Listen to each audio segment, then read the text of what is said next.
had always worked hard to get where I was meticulously building a career, brick by brick, often against the odds. But when I started at Innovatech Solutions, a leading tech firm with a gleaming reputation, I never imagined it would lead to this silent, insidious war zone of betrayal, deceit, and a desperate fight not just for my projects, but for my very professional survival. At first, the signs were subtle, almost deniable hushed whispers that ceased abruptly when I entered a room.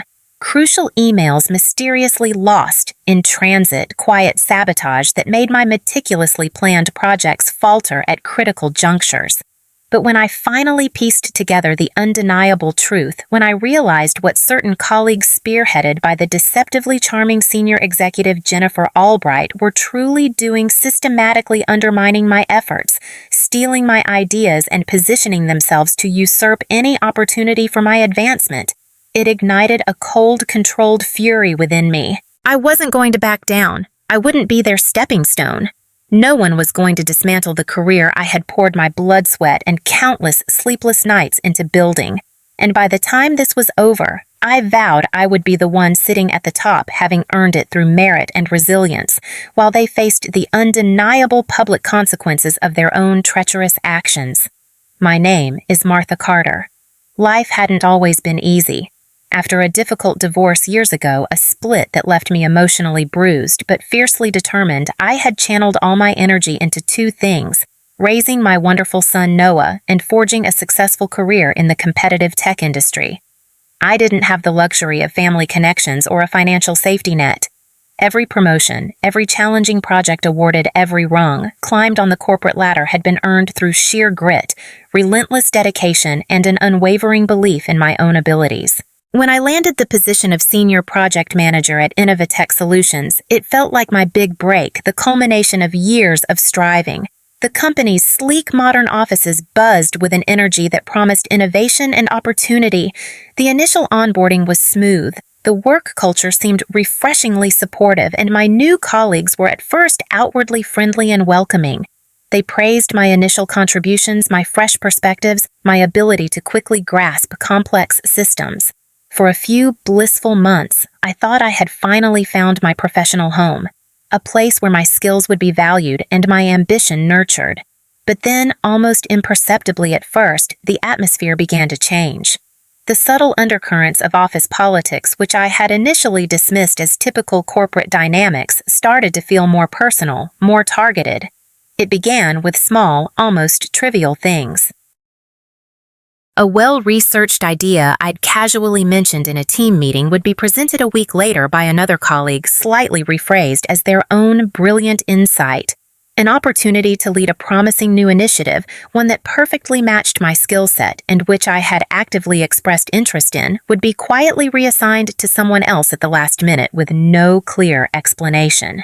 Then there were the looks, the sudden silences in the break room when I approached the way certain conversations would abruptly shift to anodyne topics.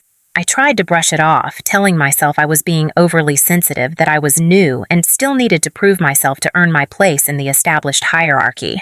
But the incidents became more frequent, more difficult to ignore, a persistent gnawing unease settling in my gut. Jennifer Albright, a senior executive in a parallel department, but with considerable influence across the company, was the undeniable queen bee, the master puppeteer in this unfolding drama. She was a woman of formidable ambition, cloaked in an aura of effortless charm and razor-sharp intelligence. She had this unnerving ability to smile at you with genuine warmth, offer what seemed like sincere encouragement, all while subtly, skillfully sticking a metaphorical knife in your back. At first, I naively mistook her effusive friendliness for mentorship, her pointed questions about my projects as genuine interest. I soon learned the hard way that she wasn't friendly at all, not to anyone she perceived as a potential threat or a useful pawn. She was a predator in expensive business attire, her ambition a voracious, insatiable beast. The turning point, the incident that ripped away my denial and forced me to confront the ugly reality of my situation, revolved around the Phoenix Project. It was a major high-stakes presentation for the board of directors, a strategic initiative I had poured my heart and soul into for over 3 months. I had worked tirelessly, staying late, countless nights, sacrificing weekends, meticulously crafting every slide, every data point, every contingency plan to ensure it was flawless. I was incredibly proud of the final product. It was innovative, comprehensive, and I knew it had the potential to significantly benefit the company. But when the day of the board presentation arrived, it was Jennifer Albright who stood at the podium. Jennifer, who had only peripherally consulted on the project, who had offered a few token suggestions but contributed nothing substantial. She presented my work, my slides, my strategic analysis as her own. She didn't just take credit.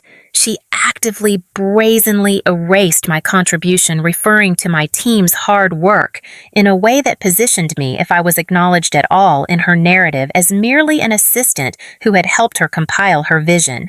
I sat in the back of the boardroom, stunned into a horrified silence. I watched her with a sickening feeling of disbelief as she confidently navigated my slides, answered questions with insights I had painstakingly researched, and basked in the board's impressed murmurs. The worst part, no one questioned her. No one on the board. None of my senior colleagues present even seemed to notice the discrepancy, or if they did, they chose to ignore it. It was as if I and my months of relentless effort had become invisible. That night, I went home feeling utterly defeated, a hollow ache in my chest where pride and accomplishment should have been. My head spun with a potent cocktail of anger, frustration, and a deep, biting sense of betrayal. But as the initial shock wore off, a different emotion began to surface, a cold, steely resolve. I couldn't let this go. If I allowed Jennifer to obliterate my contributions so easily this time, it would only get worse. She would see me as an easy target, someone whose work she could plunder at will. I had spent too long, sacrificed too much building my career to let one manipulative woman, however powerful, ruin it all. My first call was to my closest friend Karen, a sharp, savvy marketing director who had been with Innovatech for over a decade. She knew the company's intricate political landscape, its hidden alliances, its buried skeletons. After I poured out the whole sordid story of the Phoenix Project, her initial shock quickly turned to a familiar, weary anger. "Martha, this is classic Jennifer Albright," Karen said, her voice tight with indignation. "She's done this before to others. She's a piranha in a power suit. But this time, with a project this visible, she's gotten brazen. You need to fight back, Martha. You absolutely have to. But you need to do it carefully, strategically. Jennifer is not going to back down without a vicious fight. She has deep roots here, powerful allies she's cultivated. You can't go at her head-on, guns blazing. That'll just make you look emotional, unprofessional, and she'll twist it around on you in a heartbeat. You need to be smarter than her. You need a plan." I knew Karen was right. Storming into the CEO's office with accusations, however justified, would likely backfire. It would make me look petty, vindictive, and Jennifer, with her practiced poise and influential network, would undoubtedly turn the narrative against me, painting me as a disgruntled, incompetent employee, unable to handle pressure. No, I needed a different approach. I needed a strategy, a way to expose Jennifer for the fraud she was, to reclaim my work and my reputation without jeopardizing my own precarious position within the company. So my silent war began. I started meticulously gathering evidence. Every email chain related to the Phoenix Project, every draft I had submitted, every metadata stamp that proved my authorship, every commendation from junior team members who knew the truth of my leadership on the project. I documented every interaction with Jennifer, every dismissive comment, every instance where she had subtly undermined me or taken credit for my ideas in smaller meetings prior to the board presentation. I became a silent archivist of my own contributions and her transgressions. At first, it felt like an overwhelmingly lonely uphill battle. Jennifer had the seniority, the established connections, the carefully polished reputation within the executive team. I, by comparison, was still a relative newcomer with nothing but my growing file of evidence and a burning determination to see justice done. But slowly, as I cautiously began to navigate the corporate labyrinth, with a newfound awareness, I started to build a quiet network of my own. Colleagues who had also witnessed Jennifer's Machiavellian behavior or had been victims of her schemes themselves started to reach out to me, often in hushed tones, in discreet after-work conversations. They shared their stories, their frustrations, their own pieces of the Jennifer Albright puzzle. Some offered advice, others simply a sympathetic ear, a validation that I wasn't imagining things, that I wasn't alone in recognizing the toxic influence she wielded. With each quiet conversation, with each shared story of her duplicity, I realized something crucial: I wasn't alone. And that knowledge, that shared understanding, made all the difference. It fueled my resolve, transformed my fear into a focused, strategic anger. Jennifer had built her empire on a foundation of manipulation and stolen credit. I would dismantle it with truth and integrity. As the days bled into weeks, I found myself working harder than ever before, a dual focus driving me. My primary responsibility was, of course, my job, the projects I was assigned, the teams I managed. I poured myself into delivering exceptional results, ensuring my work was flawless, my contributions undeniable, leaving no room for legitimate criticism. But in the quiet hours after Noah was asleep or during my lunch breaks, I meticulously worked on my counter-strategy.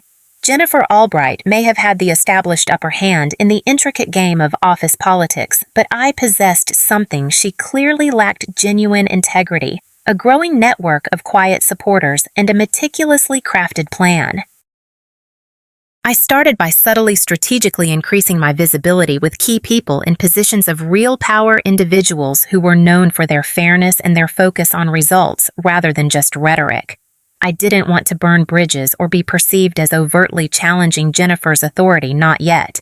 But I wanted to ensure that when the time was right, when I had enough irrefutable evidence, I had allies in my corner, or at least influential people who had already formed a positive, independent opinion of my capabilities. I began to schedule brief informal coffee chats with directors from other departments, board members I'd had fleeting interactions with, ostensibly to discuss industry trends or seek their insights on cross-departmental collaboration. During these conversations, I didn't speak ill of Jennifer. Instead, I focused on showcasing my strategic thinking, my passion for Innovatech's mission, and my proactive ideas for improvement. I started asking insightful questions in larger company meetings, offering well-researched solutions to existing problems, and demonstrating a level of leadership and initiative that went beyond my current job description. I made sure my name and my substantive contributions were becoming known entities to those who mattered. It wasn't long before I started to see a subtle shift, a tangible return on my efforts. Positive feedback began to trickle down, not through Jennifer, but directly from some of the senior executives I had connected with. Board members started to specifically acknowledge my work in their communications, my initiative in tackling complex issues, my professionalism in handling challenging projects. They were beginning to see the things Jennifer had either deliberately overlooked or actively tried to obscure: my ability to lead and inspire teams, my sharp strategic thinking, my unwavering dedication to the company's success, not just my own. It was a gradual change, almost imperceptible at first, but I could feel the tide slowly, surely beginning to turn in my favor. Jennifer's carefully constructed narrative about my supposed limitations was starting to fray at the edges. Then the opportunity I had been patiently, strategically waiting for, the perfect crucible to test my mettle and showcase my true abilities, presented itself. Innovatech was bidding for a major company transforming client contract, a deal that would require a flawless, high-impact leadership presentation to the prospective client's executive board. The stakes were enormous. Mr. Harrison, the head of marketing, a man known for his pragmatism and his keen eye for talent, and someone with whom I had carefully cultivated a respectful professional relationship, directly suggested to the CEO that I, Martha Carter, should take the lead on this critical pitch. He'd seen my progress, been impressed by my recent contributions, and I suspected had his own quiet reservations about Jennifer's increasingly territorial and less innovative approach. It was a monumental risk, a high-wire act without a net. If I failed, it would not only damage the company's chances, but also cement Jennifer's narrative about my incompetence. But if I succeeded, it was my chance to unequivocally prove that I deserved a higher position, a leadership role far beyond what Jennifer had ever given me credit for, or would ever willingly cede. I poured every ounce of my being into that presentation. I assembled a hand-picked team of bright, dedicated individuals, some of whom were also quietly disillusioned with Jennifer's leadership style. And we worked collaboratively, synergistically, staying late into the night, fueled by coffee and a shared sense of purpose to perfect every detail, every slide, every potential Q&A scenario. I knew this was my moment, our moment, and I wasn't going to let it slip away. I didn't just want to impress the potential client. I wanted to astound our own board, the very people who would ultimately decide my future and Jennifer's at Innovatech. When the day of the presentation arrived, I stood before the room filled with the client's executives and our own senior leadership, including a visibly tense Jennifer Albright, relegated to a seat in the audience. My heart was pounding a frantic rhythm against my ribs, but my mind was surprisingly clear-focused and sharp. I spoke with a quiet confidence I hadn't realized I possessed, presenting our innovative solutions, our strategic vision in a way that felt fresh, authentic, deeply researched, and undeniably impactful. As I concluded to a silence that felt charged with positive energy, I looked at the faces around the room. The client's executives were nodding, visibly impressed, some even smiling. Our own board members looked genuinely engaged, a few even exchanging approving glances. And then my gaze briefly met Jennifer's, sitting at the back, her face a mask of barely concealed disbelief, a flicker of something that looked suspiciously like dawning panic in her eyes. For the first time since this whole ordeal began, I felt like I truly had the upper hand. I had played my game, not hers, and I had played it with skill, integrity, and a team that believed in our collective vision. The client was not just thrilled with the presentation, they were effusive in their praise for our team's innovative approach and my leadership. Within a week, the contract was signed, a major win for Innovatech. And shortly thereafter, I received an email from the CEO himself, Mr. Davenport. He was immensely impressed by my work on the pitch, by the glowing feedback from the new client, and by the positive reports he'd been receiving about my leadership from various quarters. He wanted to meet with me personally to discuss new and exciting opportunities within the company. I knew exactly what this meant. This was my chance. The culmination of months of silent struggle, strategic maneuvering, and unwavering self-belief. The meeting with Mr. Davenport was brief but intense, held in his expansive corner office overlooking the city. He didn't mince words. He praised my performance, my strategic acumen, and my ability to inspire my team. And then he told me that based on my undeniable contributions and the board's unanimous agreement, they had decided to promote me to a newly created senior leadership role, Vice President of Strategic Initiatives. It was a position with significant responsibility overseeing several key departments. Jennifer Albright's unofficial reign as the presumptive heir to broader leadership was effectively over. I was being given the very kind of position, the very level of influence that she had once seen as hers by default and had actively tried to prevent me from ever attaining. When I walked into my new, much larger office later that week, the reality of it finally hit me. I had done it. I wasn't just a survivor of Jennifer's machinations. I was now officially in a position of significant leadership. And as I sat down at my new polished mahogany desk looking out at the sprawling cityscape, I realized that everything had changed. I had fought my way to this position not by playing Jennifer's dirty, underhanded games, but by being the best, most authentic version of myself, by letting my work and my integrity speak louder than any whispered smear campaign. I had proven that no matter how hard someone tried to bring me down, I was strong enough, smart enough, and resilient enough to rise above it. Jennifer Albright, on the other hand, was left with the bitter taste of her own machinations. She had lost credibility, her carefully cultivated image had been tarnished, and her insidious grip on certain factions within the company had been irrevocably loosened. And while I didn't take any malicious pleasure in her professional downfall, I knew with a clear conscience that her own actions, her own choices, had led her to this diminished place. She had underestimated me. She had underestimated the quiet power of persistence, the enduring strength of integrity, and the collective will of those who value genuine contribution over manipulative ambition. The corporate battle had been long and arduous, But the victory when it came was undeniably sweet and, more importantly, undeniably mine. When I walked into my new expansive office, the realization of what had just transpired, the sheer magnitude of the shift in my professional life, hit me with the force of a gentle but undeniable wave. This was it. This was the tangible result of months, no years, of relentless effort, of quiet battles fought and won, of refusing to be silenced or sidelined. But it didn't feel like a brash fist-pumping celebration. It felt like a deep, resonant sense of responsibility. A significant weight I had been carrying for so long. The weight of proving my worth against a tide of undermining actions had finally, blessedly been unburdened. My new office was considerably larger than my previous one, a corner suite with floor-to-ceiling windows that offered a panoramic view of the bustling city below, a seemingly trivial detail, but one that felt deeply symbolic of a new perspective, a broader horizon. I had never truly imagined myself here in such a position of authority.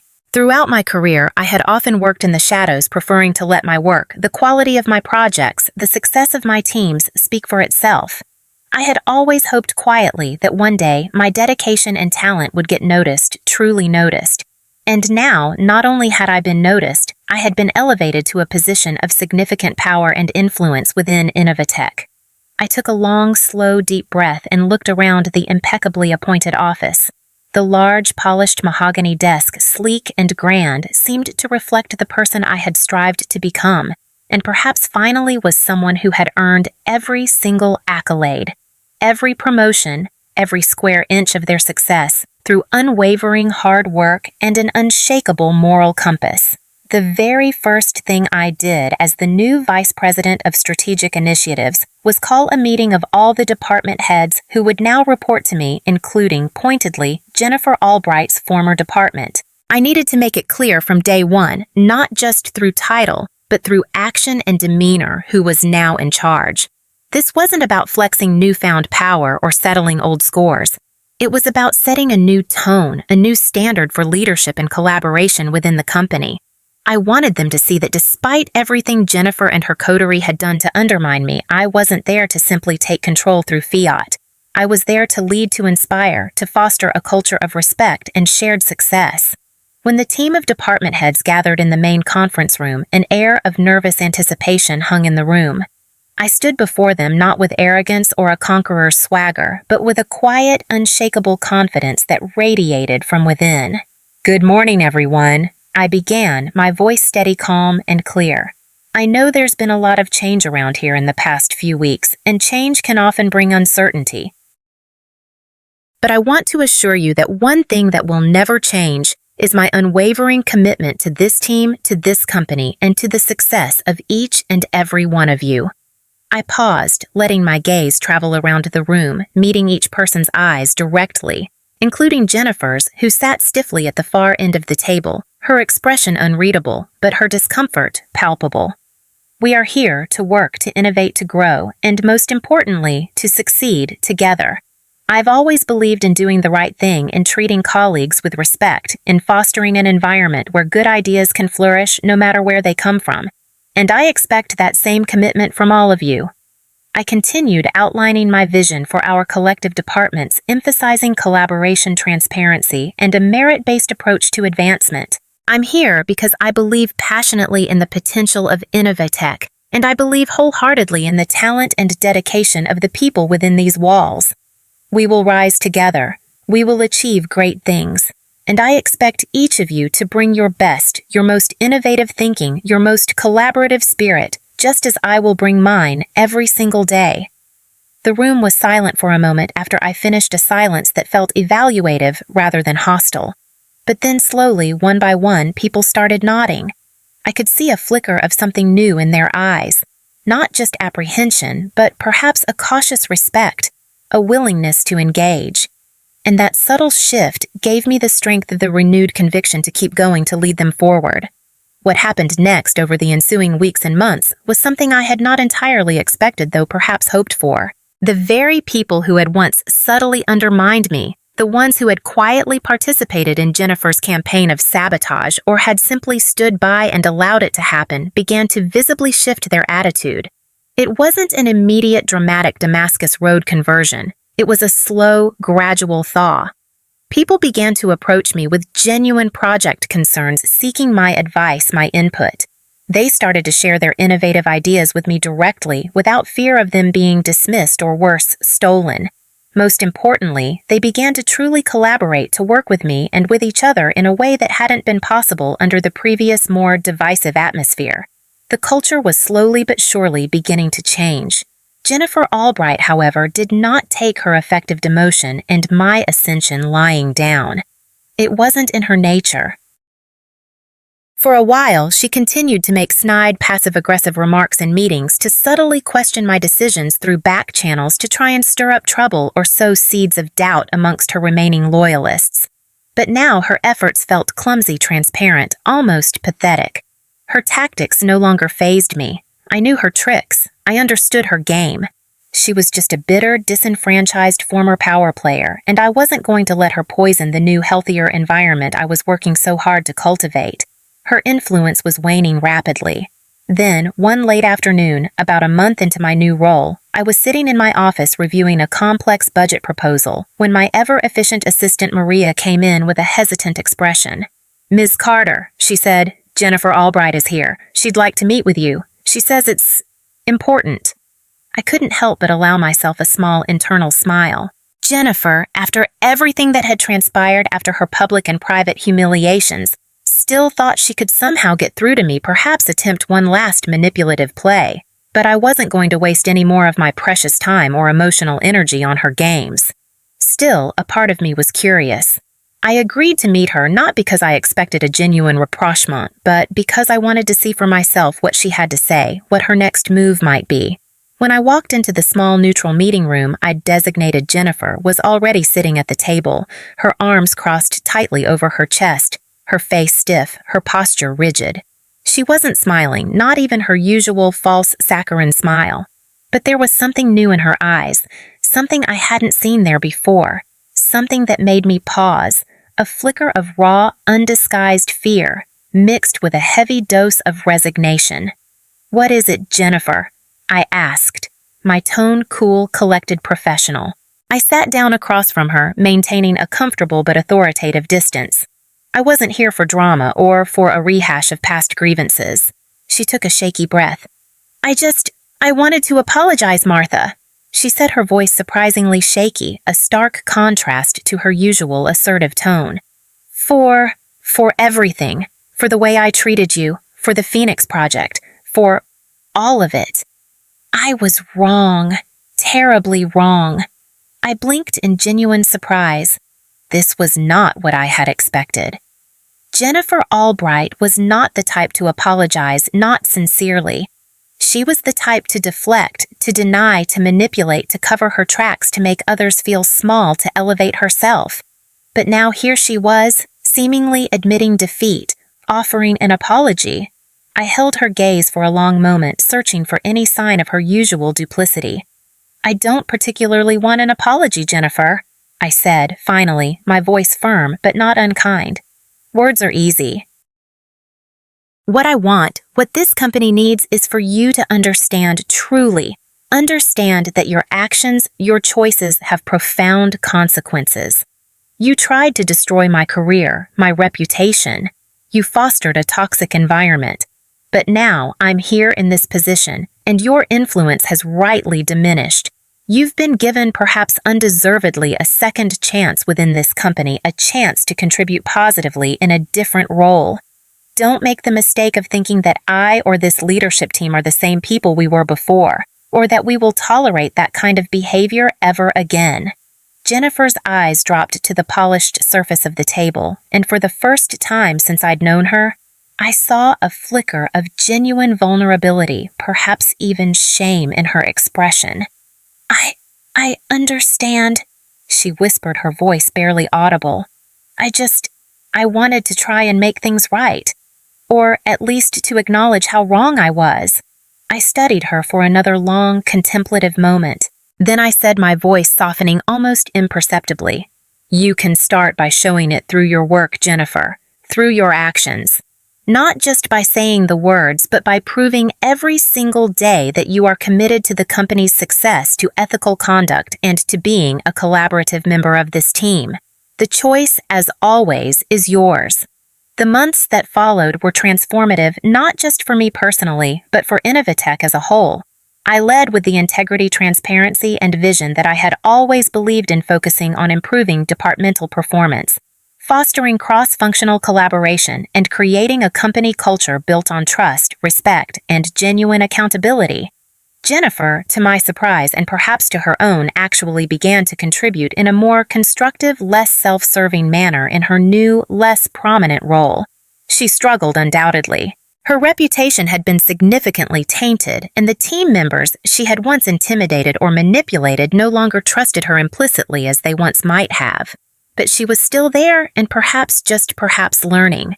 I had become the leader I had always aspired to be, not through cutthroat tactics, but through perseverance and a commitment to my principles. And more importantly, in navigating this incredibly challenging journey, I had inadvertently shown my son Noah through my example that no matter what obstacles life threw our way, no matter how unfair the fight seemed, we could overcome them not by stooping to the level of those who tried to bring us down, but by rising above together. The news of the CEO position being offered to me about a year after my promotion to vice president felt like a surreal, almost out-of-body experience. Yet paradoxically, it also felt like the most natural, inevitable culmination of a journey I had embarked upon without ever consciously aiming for this specific destination. It came on a crisp Wednesday afternoon in late autumn, just after I had successfully concluded a pivotal company-wide strategic project presentation to the entire board and key stakeholders. I had been so intensely focused on leading my teams, on driving our strategic initiatives, on fostering the new, healthier company culture, and on keeping up with the ever-increasing demands of my VP role that I hadn't even remotely considered the possibility of moving higher up the corporate ladder so soon. But there it was, delivered not via email, but in a formal private meeting with Mr. Davenport and 2 senior board members, an offer to become the next Chief Executive Officer of Innovatech Solutions. An offer I couldn't and wouldn't ignore. I sat in my office later that day, long after everyone else had gone home. The official offer letter lying on my desk, my heart racing with a mixture of elation, trepidation, and a profound sense of accomplishment. It was everything I had ever worked for.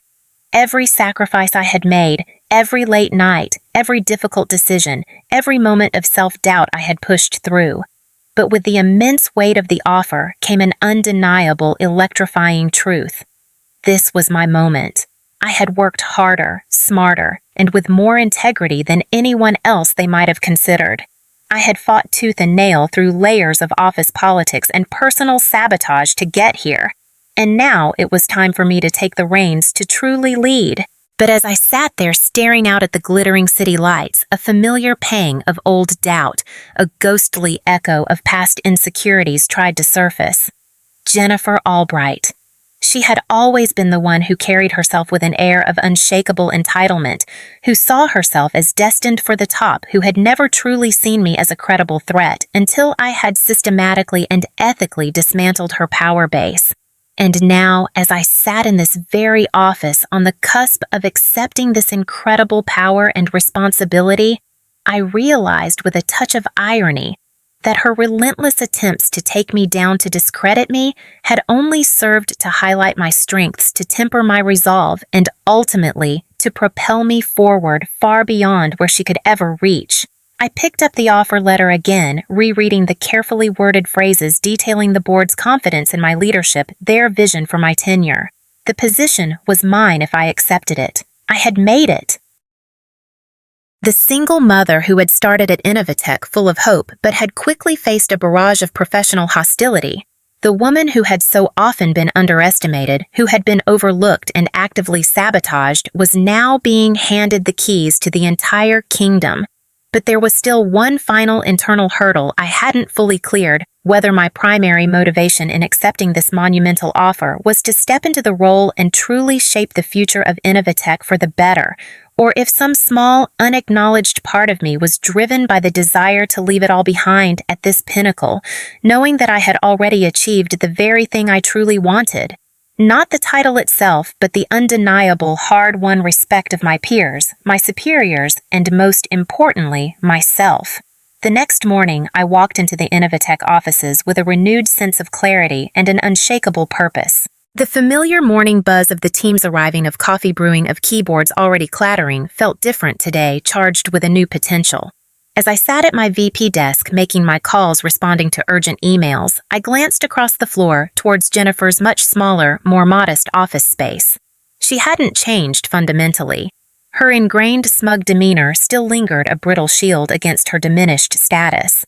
But there was something different in the air between us now, an unspoken acknowledgement of a battle fought and decisively won. I knew that taking this final immense step wasn't just about my personal ambition. It wasn't about proving yet again that I was better or more capable than Jennifer Albright or anyone else who had doubted me. It was about proving to myself, and perhaps to Noah and to any other woman fighting her way up in a challenging environment, that no matter what obstacles life threw in our path, no matter how insidious the opposition, we could overcome them. We could rise to the occasion not by emulating the tactics of a broken system, but by working to build something stronger, something more equitable, something that truly reflected the values of hard work, integrity, and mutual respect. The phone on my desk rang its sharp trill, snapping me out of my thoughts. It was Mr. Davenport's executive assistant. The board was assembled. They were awaiting my formal response. They wanted it soon. With a deep, centering breath, I made my decision. There was no hesitation left, no doubt. I wasn't going to just accept the position of CEO. I was going to embrace it, to own it, to redefine it with my own unique brand of leadership. "Good morning, Helen," I said firmly into the receiver, my voice steady and confident.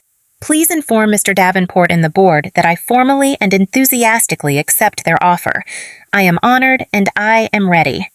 It didn't take long for the official news to spread throughout the company.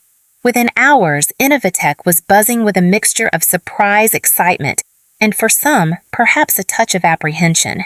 I walked into the main boardroom later that afternoon for the official announcement, my head held high, my shoulders back, acutely aware that I had worked harder, navigated more treacherous waters, and maintained my integrity more fiercely than anyone else to get to this point.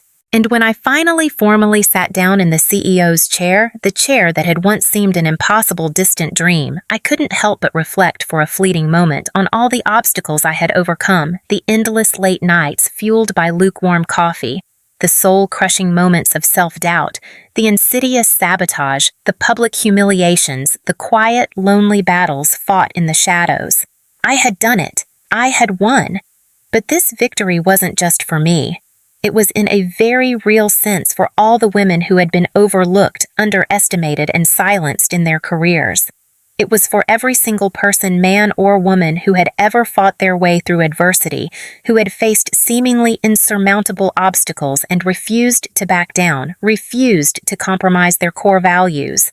My journey, I hoped, would serve as a testament to the enduring power of resilience, integrity, and unwavering self-belief. As the new CEO of Innovatech Solutions, I faced a fresh, exhilarating, and often daunting array of challenges. I was no longer just managing a department or a series of strategic initiatives. I was now responsible for the direction, the culture, and the ultimate success of an entire company with thousands of employees relying on my leadership. The responsibility was at times overwhelming, a weight that settled heavily on my shoulders in the quiet pre-dawn hours. But it was also incredibly empowering, a chance to truly make a difference, to build something lasting and meaningful. I was determined to create a workplace that not only preached but actively practiced the values of integrity, honesty, transparency, and relentless hard work. The very values that had, against all odds, gotten me to this improbable point. Jennifer Albright, ironically, was still with the company, a ghost of her former self. Her position, however, was no longer secure, nor was it influential. Her reputation had been irrevocably tainted by her past actions, by the quiet but persistent whispers that followed her like a shadow. Her attempts to undermine me had not only failed spectacularly, but had ultimately caught up with her. The board under my new leadership and with a renewed focus on ethical conduct had lost all remaining confidence in her. Within weeks of my promotion to CEO, she was quietly reassigned from her already diminished role to a non-managerial individual contributor position in a remote, low-profile department, a corporate Siberia of sorts. It was a clear signal that her brand of toxic ambition would no longer be tolerated at Innovatech. It was a bittersweet victory in that specific regard, though. While I was undeniably satisfied with how things had ultimately justly turned out, I couldn't help but feel a fleeting, almost clinical sense of pity for her.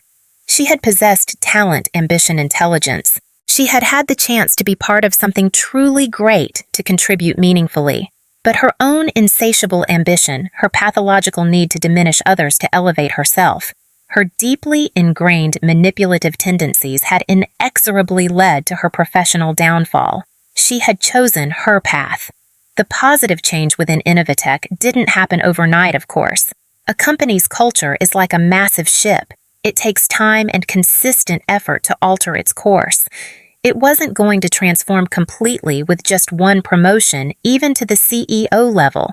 But I began methodically and persistently to implement the changes that I knew from my own hard-earned experience would make a tangible difference. I championed policies that promoted genuine meritocracy, that protected whistleblowers, that ensured fair and transparent evaluation processes. I hired and promoted people who shared my core values, individuals who were passionate about making a positive impact about collaborative success, not just about ruthlessly climbing the corporate ladder at any cost. I fostered an environment of open communication, of psychological safety, where employees felt empowered to voice their ideas, their concerns, their criticisms without fear of retribution. I made sure through town halls, through one-on-one meetings, through my own daily conduct, that every single person in the company, from the newest intern to the most seasoned executive, knew that their voice mattered, that their contributions were valued. But perhaps the most rewarding, most deeply fulfilling part of this entire unexpected journey came not from the title or the corner office or the increased compensation. It came when I looked at the people I had the privilege to work with, the teams I had helped to build and nurture, the individuals I had mentored and supported along the way.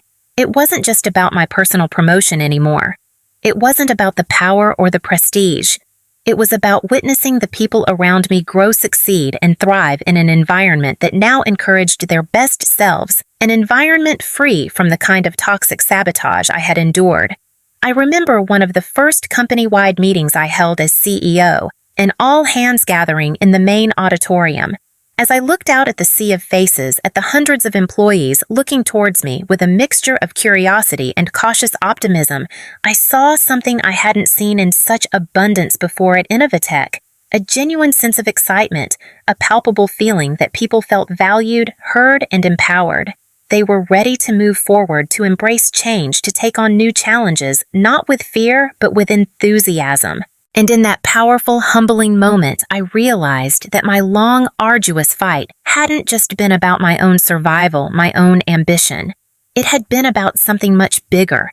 It had been about creating a workplace, a community that would inspire others to push past their own perceived limits to achieve their full potential, just as I, against all odds, had managed to do. Success, I've learned, isn't just about winning the race, about crossing the finish line first. It's about the arduous journey, the character-forging struggles, the unexpected triumphs, and most importantly, the people you manage to lift up, to inspire, to empower along the way. And sometimes, perhaps often, the greatest, most meaningful victories are the ones that come when you least expect them, after you've fought through the hardest, most discouraging battles and finally stand tall, not in arrogance but in the quiet, unshakable dignity of your own hard-won terms.